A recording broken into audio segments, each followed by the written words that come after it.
I'll call on CMA President-Elect Dr. John Haggie and Dr. Martin Vogel, Vice President Community Building with CMA, to present the CMA Honorary Life Membership Award to Dr. Chris Hewan.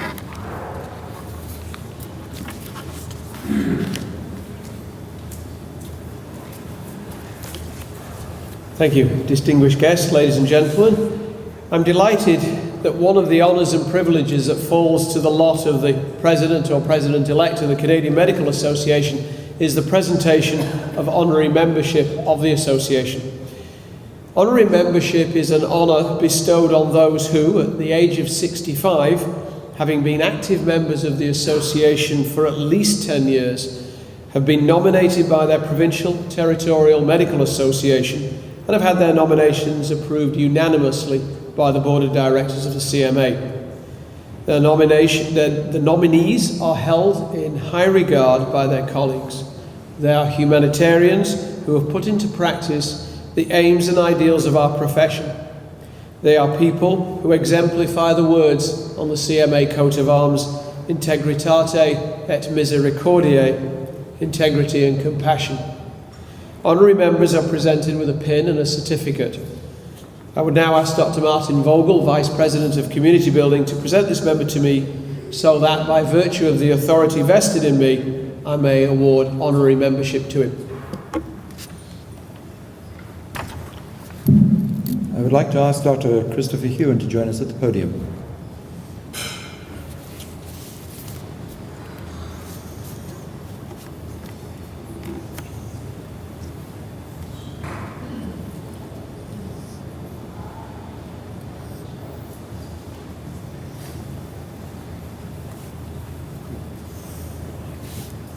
In 1973, Christopher Hewan began his teaching career in Newfoundland as the first medical school class graduated from Memorial University.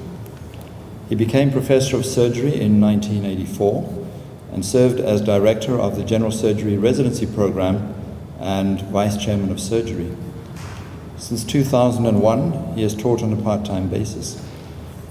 A former Chairman of the Royal College's General Surgery Examination Board, he is also past President and Honorary Member of the Canadian Association of General Surgeons. Dr. Haggie, may I present to you Dr. Christopher Hewan.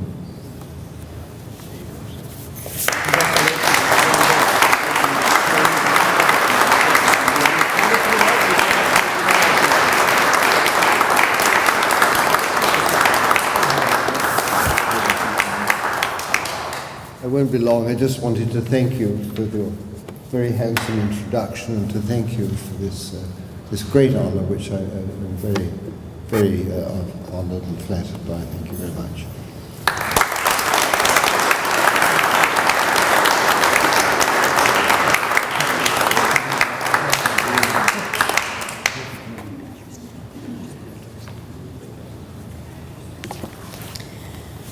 I will also advise you that Dr. Richard Kennedy is also receiving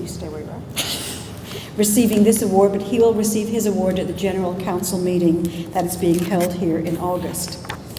So congratulations again to Dr. Hewan and Dr. Kennedy, and thank you to Dr. Haggie and Dr. Vogel. I will now call on Rob Ritter and Dr. Patrick O'Shea to join Dr. Haggie for the installation of the new President, Dr. Sandra Luscombe.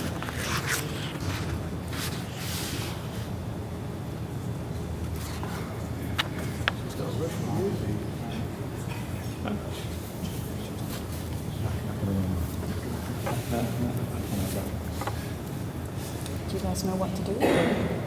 So you go. Yes.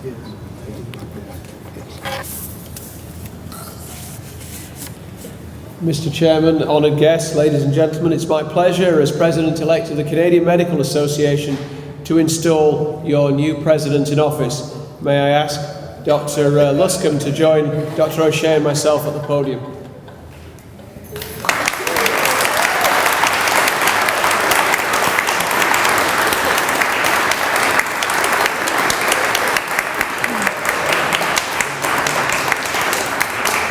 On the invitation of this association and by virtue of the authority vested in me, it is my great privilege to preside at the installation.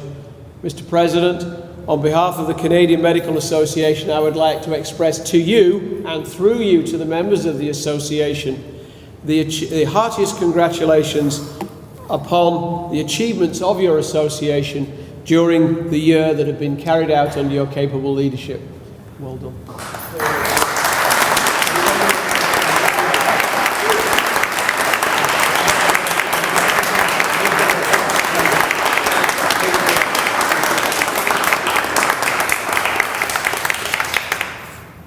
Dr. Luscombe. It is my privilege to install you in the role as President of the Newfoundland and Labrador Medical Association. During your term of office, you are charged to keep and preserve well and faithfully the statutes, customs, rights and privileges of the association to promote its well-being and that of its members as so far as in you lies.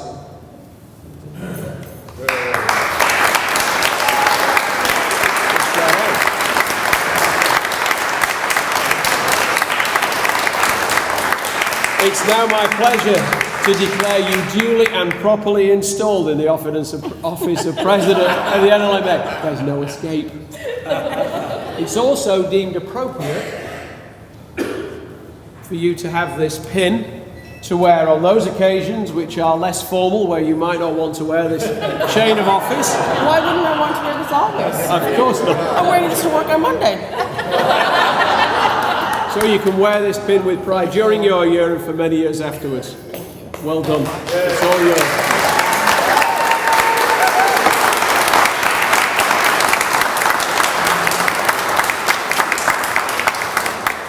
And before you start speechifying, there's a little something from the CMA to keep you company.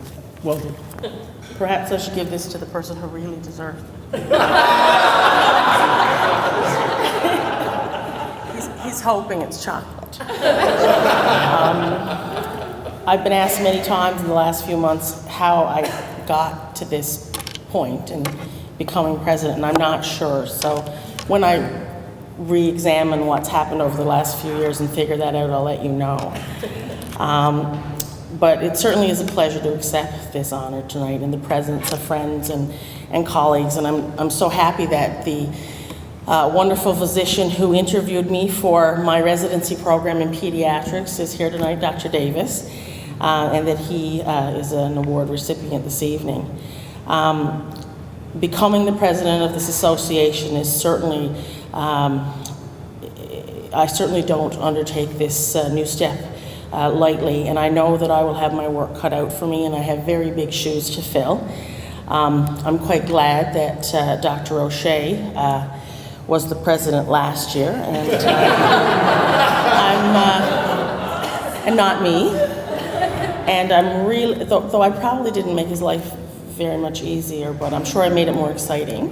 I'm hoping that my parking karma will kick in this year, and I'm not the luckiest person. I've never really won anything, but I always get parking whenever I need it. Go downtown on a busy afternoon and I park right in front of the restaurant I'm about to eat in. So I'm going to have that positive attitude towards this presidency that it's just going to happen for me. We'll see what happens. Certainly the tone of this year's AGM is obviously much different than our last annual meeting, and much has changed in the past 12 months, most notably, of course, the new agreement that physicians overwhelmingly endorsed in December. It marked a major accomplishment and a successful conclusion to 2 years of very difficult and very protracted negotiations. During that time, it seemed that every other day, our story was the top local news story, whether it was the impasse between the NLMA and government or the resignation of 14 salary specialists, myself included. Who would have thunk I would have done that? Just as unlikely as I was to become, I think, the president of the NLMA, I think resigning, if someone could have predicted that I would resign, that was pretty unlikely as well, but I did.